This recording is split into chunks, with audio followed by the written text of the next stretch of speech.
Okay, Assalamualaikum warahmatullahi wabarakatuh. Okay dah ke semua? Okey, sir. Okay. Alright, Sir, so, ya. saya ada soalan. Tanyalah boleh. Apa soalannya? Tentang tugasan satu tu, Okay, mengenai reka bentuk baju uniform tu, okay. kan kita minta dekat pengusaha tu nak dia punya baju uniform study car tu. Maknanya kita dah dapat gambar, Mhm. kita kena lukis balik ke ataupun kita letak je gambar tu? Letak gambar tu je boleh. Letak gambar tu. Okay. Okey. Oh, Mudahkan kerja. Jangan susah-susahkan kerja. Alhamdulillah mudah kerja. Mudah kerja. Betul, mudahkan kerja. Jangan susah-susahkan kerja. Nanti susah pula kerja nanti. Okey, untuk lagi, Hmm. untuk apa dia? Ni rekod kanak-kanak dan kaki tangan tu macam mana sir? Nak ambil apa? Okey, ni saya jelaskan dekat sini berkenaan dengan rekod dan borang. Dia sekalikan kan, borang dan rekod. Okey, sebab ada yang mesej ke saya, dia kata, "Sir, apa ni rekod ni peribadi, mana boleh bagi tahu, mana boleh nak guna." Okey, dia macam ni, bukan saya nak rekod peribadi pelajar ataupun kaki tangan. Okey, berkenaan dengan borang dan rekod ni ialah you dapatkan borang-borang yang digunakan atau borang-borang yang apa ni yang yang maksudnya diguna borang-borang yang diguna pakai untuk rekod. Contoh borang kemasukan pelajar, borang kemasukan kaki tangan, borang cuti kaki tangan. Itu maksudnya. Bukan saya nak rekod peribadi kaki tangan ataupun pelajar. Kalau you dapatkan borang apa ni dapatkan maklumat peribadi rekod kaki tangan atau pelajar memang tak dapat lah sebab benda tu peribadi.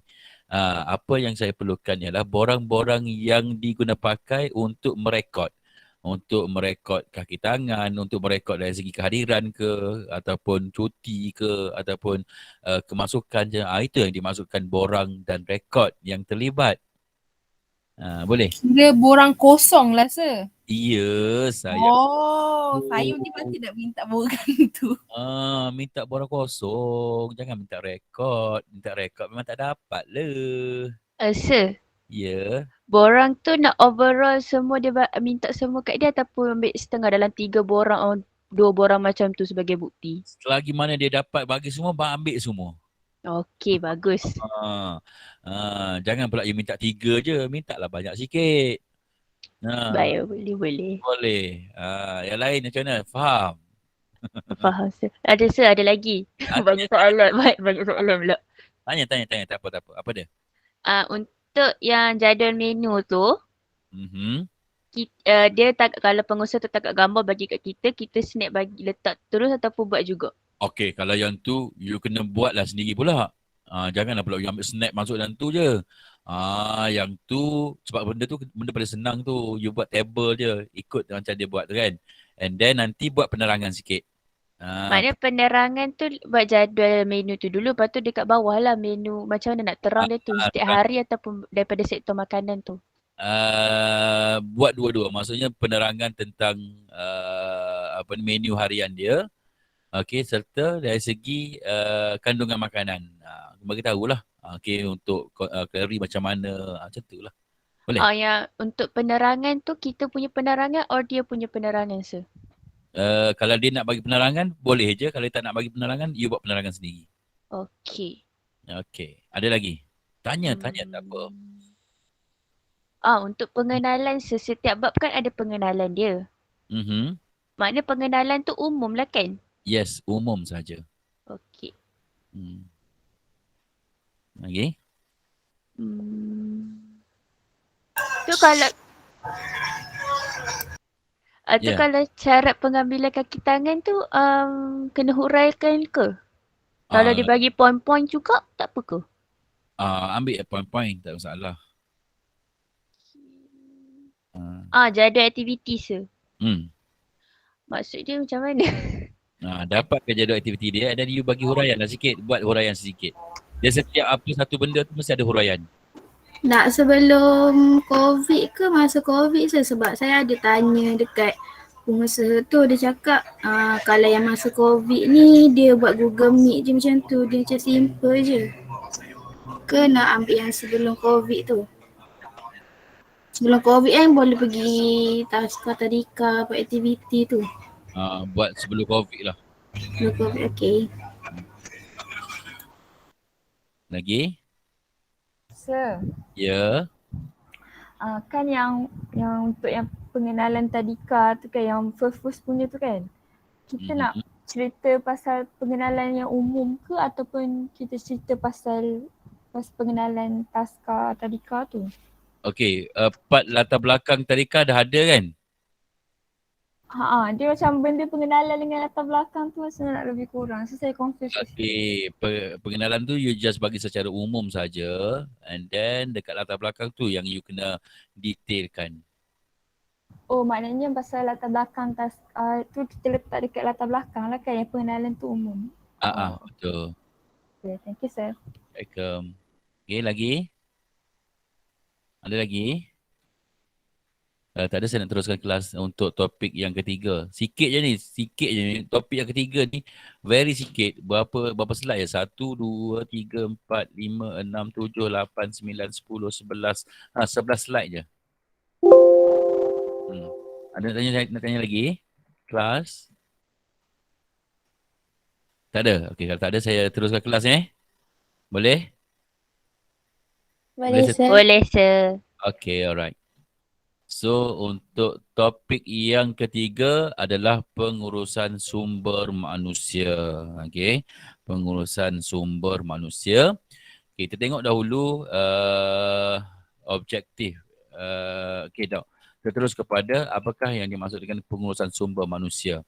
Okey, objektifnya ialah merancang pengambilan kaki tangan tadika atau taska, menyenaraikan tugas dan tanggungjawab guru, merancang jadual tugas harian untuk kaki tangan serta menyatakan kepentingan dan jenis-jenis latihan kepada kaki tangan. Okey, maksudnya di sini untuk pengurusan sumber manusia ni, topik yang ketiga ada 4 perkara yang perlu anda ketahui. Okey, ada 4 perkara yang perlu anda ketahui. So untuk hari ini kita akan cover 2 saja, iaitu merancang pengambilan kaki tangan tadika atau taska serta menyenaraikan tugas-tugas dan tanggungjawab guru taska ataupun tadika. Okey, kita tengok dahulu apakah yang dimaksudkan dengan pengurusan sumber manusia. Okey, kalau tengok di sini dia kata sumber manusia ditarifkan sebagai sekumpulan kaki tangan dan pekerja yang berkhidmat dalam sesebuah organisasi. Okey, maksudnya di sini, okey, dalam tadika atau taska kita ada satu kumpulan organisasi, satu kumpulan pekerja. Okay, ataupun satu kumpulan kaki tangan. Okay, di sini ialah sumber manusia ini adalah di kalangan kaki tangan kita. Maksudnya sumber manusia ni dia adalah orang-orang yang bekerja di bawah kita, orang-orang yang melaksanakan tugas di dalam organisasi kita. Sebab tu dia kata sumber manusia ni adalah ditarifkan sebagai satu kumpulan kaki tangan. Okay, dan pekerja yang berkhidmat dalam sesebuah organisasi. Maksudnya dia berkhidmat dengan kita. Itu yang kita namakan sebagai sumber manusia. Okay. Menurut Bohlander pada tahun 2001, dia kata pengurusan sumber manusia merangkumi penggabungan kesemua tenaga kerja yang pelbagai untuk mencapai matlamat bersama. Bohlander dia kata, dia mendefinisikan pengurusan sumber manusia ini adalah merangkumi penggabungan keseluruhan pekerja.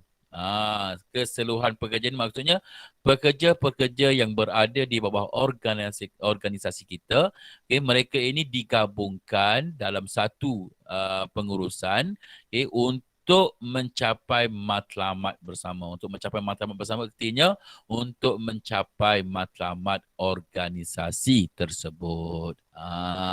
Artinya setiap pekerja kita, tak kira lah di mana bahagian mereka ni pengajar ke, pengasuh ke, tukang kebun ke, tukang masak ke, okay, mereka semua ni akan digabungkan di dalam satu pengurusan untuk mereka mencapai matlamat bersama yang ada pada sesebuah organisasi. Itulah yang dimaksudkan dengan pengurusan sumber manusia.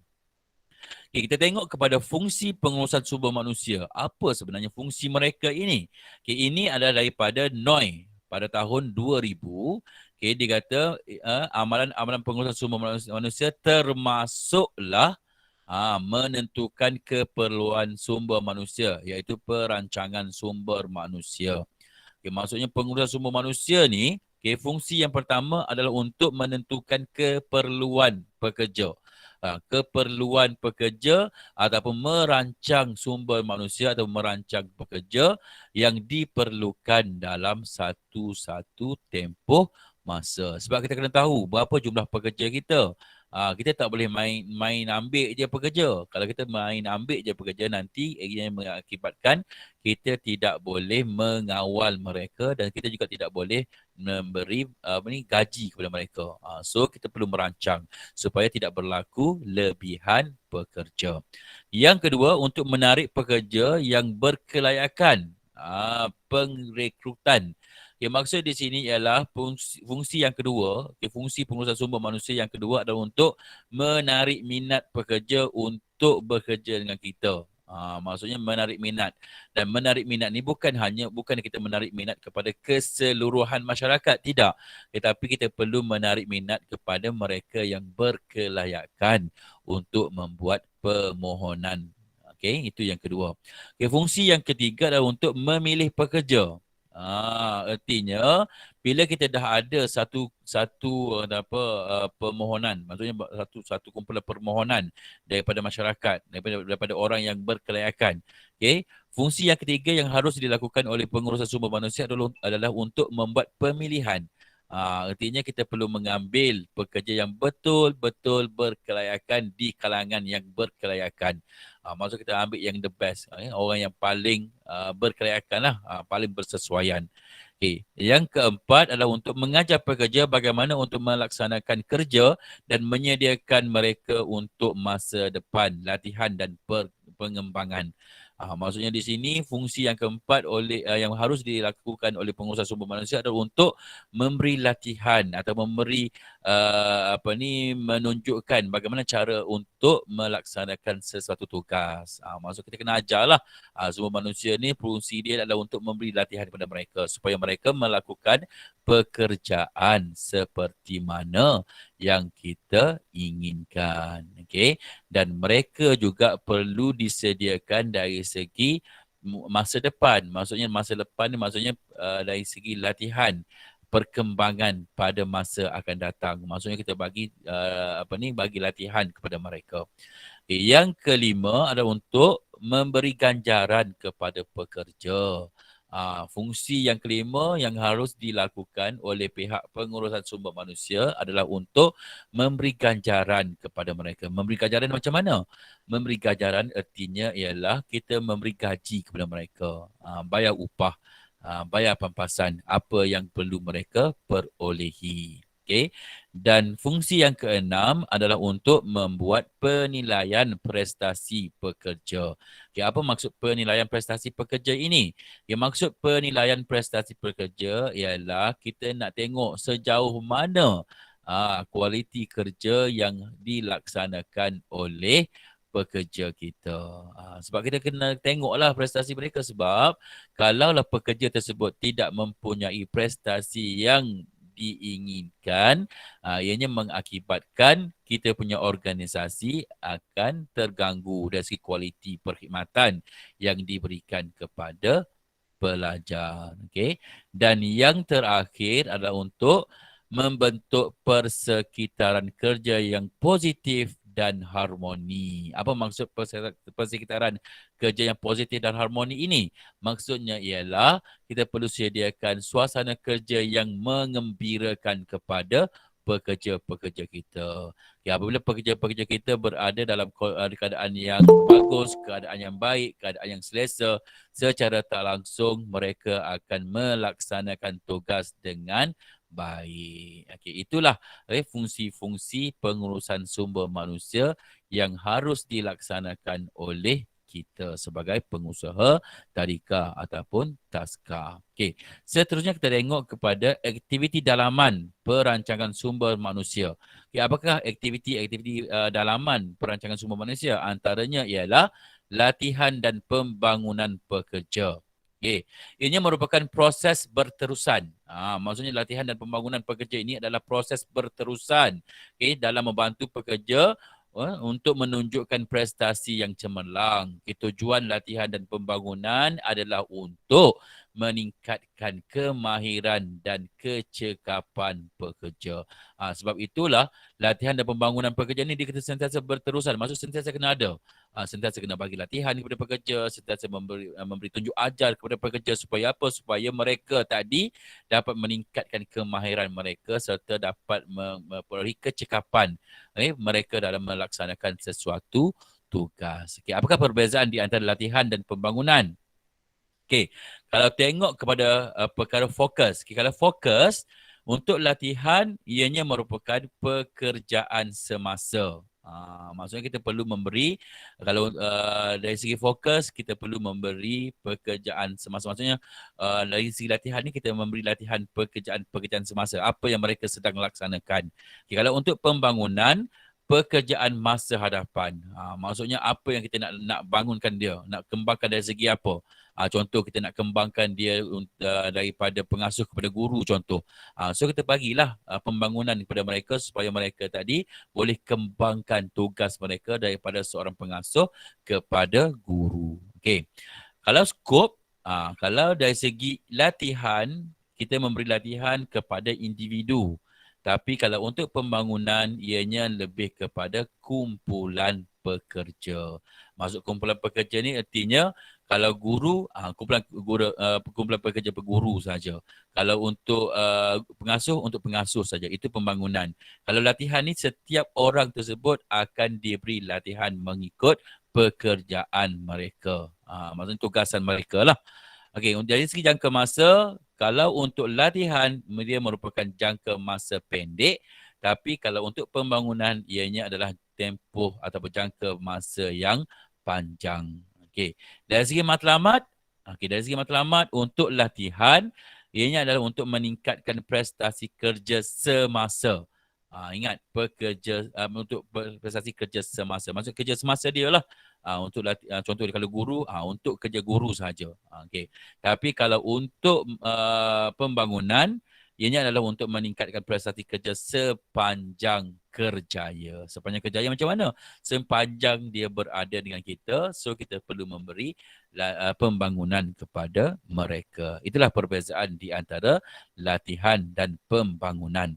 Okay, aktiviti yang kedua di dalam perancangan sumber manusia, aktiviti dalam perancangan sumber manusia adalah orientasi dan latihan kerja. Okay, apa maksud orientasi? Okay, orientasi membawa makna proses memperkenal, menyesuai dan membudayakan pekerja baru dengan suasana pekerjaan semasa. Artinya orientasi ni kita nak bagi pendedahan kepada mereka. Okay, bagaimana gaya kerja kita, apakah sistem kita, okay, bagaimana budaya kerja kita. So kita perlu memberi pengenalan kepada pekerja-pekerja baru tersebut. Contoh misalnya kata dia baru masuk. Kita kena bagi orientasi lah. Macam anda masuk dalam KPTM. Okay, the first day ataupun the first week dalam KPTM anda diberi orientasi. Okay, kenapa orientasi tersebut dilaksanakan? Supaya anda tidak kaget dengan perubahan keadaan di KPTM.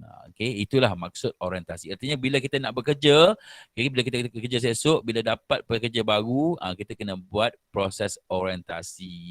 Okay, supaya mereka memahami tentang gaya ataupun budaya kerja yang ada di dalam organisasi kita. Okay, right. Seterusnya, ganjaran dan papasan. Ini aktiviti yang ketiga di dalam pengurusan sumber manusia, iaitu memberi ganjaran dan papasan.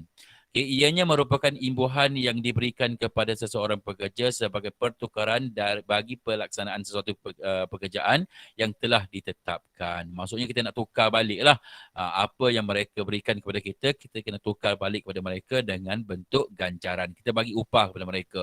Artinya bagi gaji lah. Mereka bekerja dalam 1 bulan, mereka dah memberi perkhidmatan kepada kita. Kita sebagai majikan perlu membayar setiap tugasan yang mereka telah laksanakan. Itu adalah ganjaran dan papasan. Dan yang keempat adalah keselamatan dan kesihatan pekerja. Artinya aktiviti yang keempat adalah kita perlu memberi atau menjamin keselamatan dan kesihatan pekerja. Okey, adalah menjadi tanggungjawab kepada pihak majikan bagi menyediakan tempat kerja yang selamat dan sihat. Okay.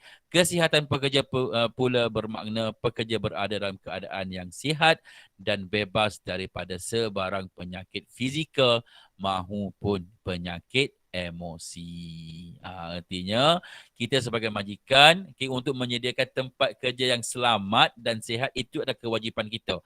Nak tak nak kita kena sediakan tempat kerja yang selesa kepada pekerja. Selesa dari segi macam mana? Selesa dari segi mereka bebas daripada sebarang kecelakaan, sebarang insiden, sebarang kemalangan, dan mereka bebas daripada dijangkiti oleh penyakit. That's why dia kata dari segi kita sebagai majikan ni kita perlu pastikan mereka iaitu pekerja kita bebas daripada sebarang penyakit, sama ada penyakit fizikal maupun emosi. Penyakit fizikal macam mana? Penyakit yang boleh kita lihat itu penyakit fizikal, demam, sakit kepala, batuk, itu penyakit fizikal. Penyakit emosi ni macam mana pula? Penyakit emosi ni penyakit yang melibatkan pemikiran, penyakit melibatkan dia punya emosi mereka. Ini kita perlu betul-betul pastikan mereka bebas. Sebab emosi ni, penyakit emosi ni kita tak nampak tau. Kita tak nampak, kita tak dapat nak pastikan mereka ni adakah benar-benar sihat dari segi emosi ataupun tidak. Biasanya kalau mereka mereka memberontak, itu mungkin mereka mengalami masalah emosi. So kita sebagai majikan perlu cari cara bagaimana untuk memastikan mereka ini bebas daripada penyakit emosi. Caranya bagaimana? Antara caranya ialah kita sentiasa kena baiklah dengan pekerja kita. Sentiasa ambil tahu pasal pekerja, sentiasa jaga kebajikan mereka. Bila kita jaga kebajikan mereka secara tak langsung, mereka tidak akan mengalami masalah emosi, penyakit emosi. Okay? Right. Seterusnya kita masuk kepada pengambilan kaki tangan. Tadi aktiviti-aktiviti yang ada di dalam sumber manusia. Sekarang ni kita nak tengok kepada cara bagaimana kita nak buat pengambilan kaki tangan.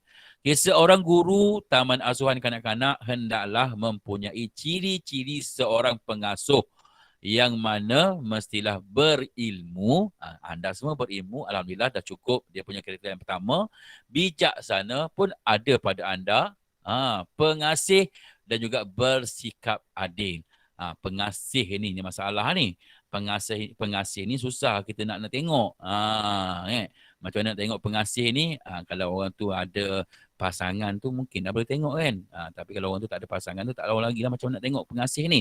Tapi anda sahaja yang tahu diri anda. Kalau anda ni seorang pengasih yang suka kanak-kanak, yang sentiasa layan anak saudara, sentiasa layan adik-adik, so dia adalah sifat pengasih tu. Tapi kalau tengok budak-budak pun rasa nak marah je budak-budak, that's mean anda tidak ada sifat ataupun ciri seorang pengasih. So kalau anda tidak ada sifat ataupun ciri seorang pengasih, anda tidak boleh jadi seorang guru di taman asuhan kanak-kanak. Sebab taman asuhan kanak-kanak ni kita nak berurusan dengan kanak-kanak tau. Bukan berurusan dengan orang dewasa.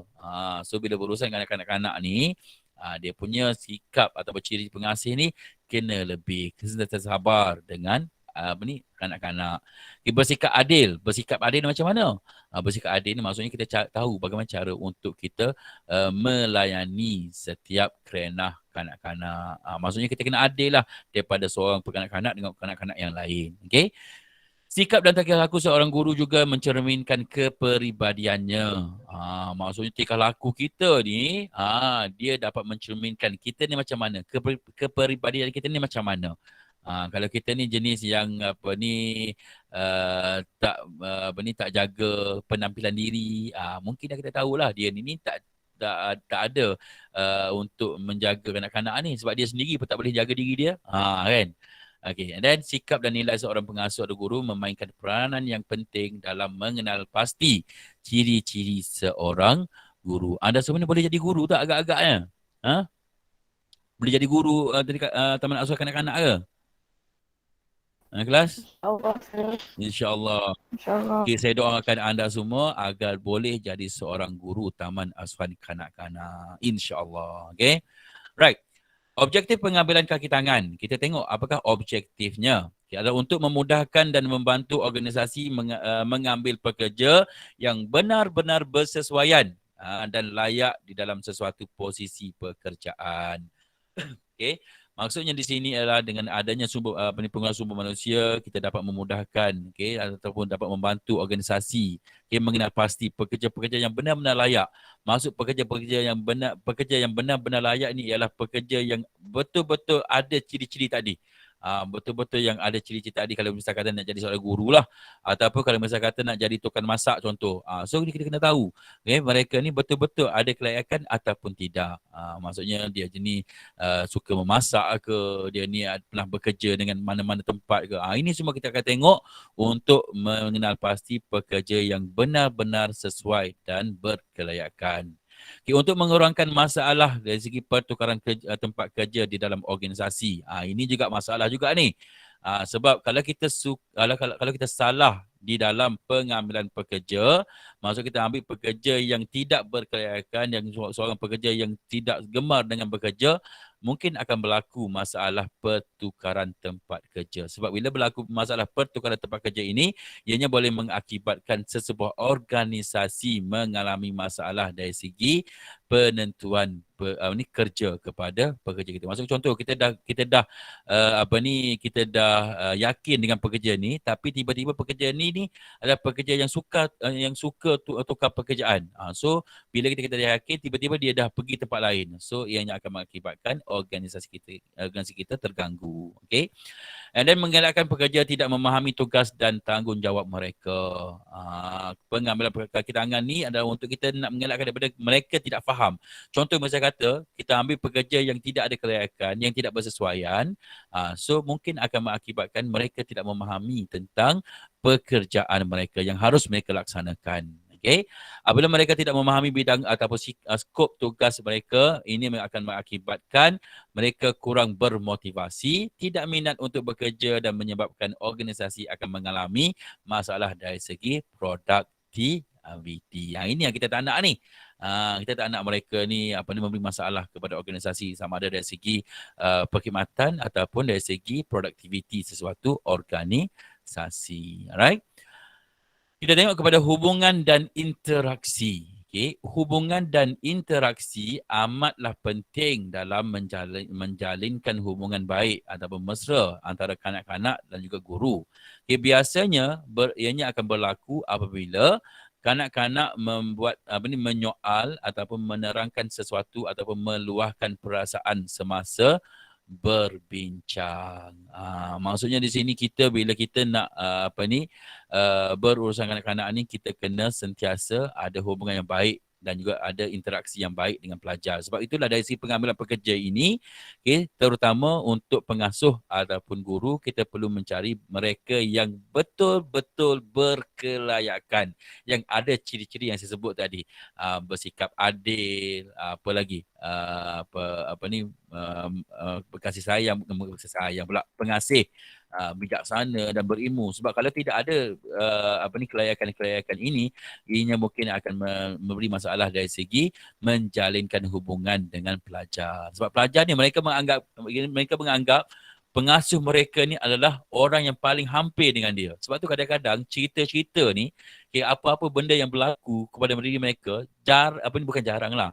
Dia kurang akan bercerita kepada ibu bapa, tapi mereka akan lebih bercerita kepada pengasuh mereka ataupun guru mereka. Kerana apa? Kerana masa mereka bersama dengan pengasuh atau guru ni lagi panjang kalau nak dibandingkan dengan masa mereka bersama dengan ibu bapa. Yalah, dia duduk kat sekolah 5 hari 1 minggu. Duduk dengan ibu bapa 2 hari saja. And then mereka pula duduk dengan pengasuh ni daripada jam 7 pagi sampai pukul 6 petang. And then pukul 6 petang pun baru duduk dengan ibu bapa. Ibu bapa pula pukul 6 petang sampai pukul 10. Pukul 10 dah orang dah tidur dah. Berapa jam je. Kan? Baru 4 jam. Tapi duduk dengan pengasuh ni hampir dekat 12 jam. So that's why lah dari segi penceritaan ni mereka lebih selesa bercerita dengan pengasuh mereka. So kita kena carilah pengasuh ataupun pekerja yang berkelayakan, yang suka bersama dengan kanak-kanak. Okay, kita tengok kepada tugas dan tanggungjawab kaki tangan. Okay, tanggungjawab utama pengasuh atau guru taman asuhan kanak-kanak adalah bukan sahaja tertumpu kepada memberi pendidikan formal kepada kanak-kanak, tetapi lebih kepada memberi asuhan, tunjuk ajar, bimbingan dan ianya menjadi role model kepada kanak-kanak di bawah jagaan mereka.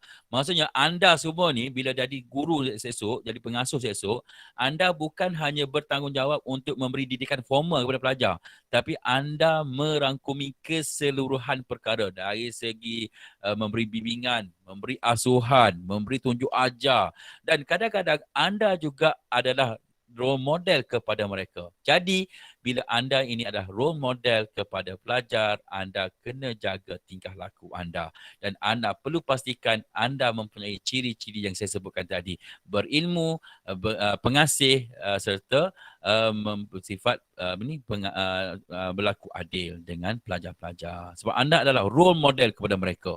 Okay, anda merupakan role model kepada mereka.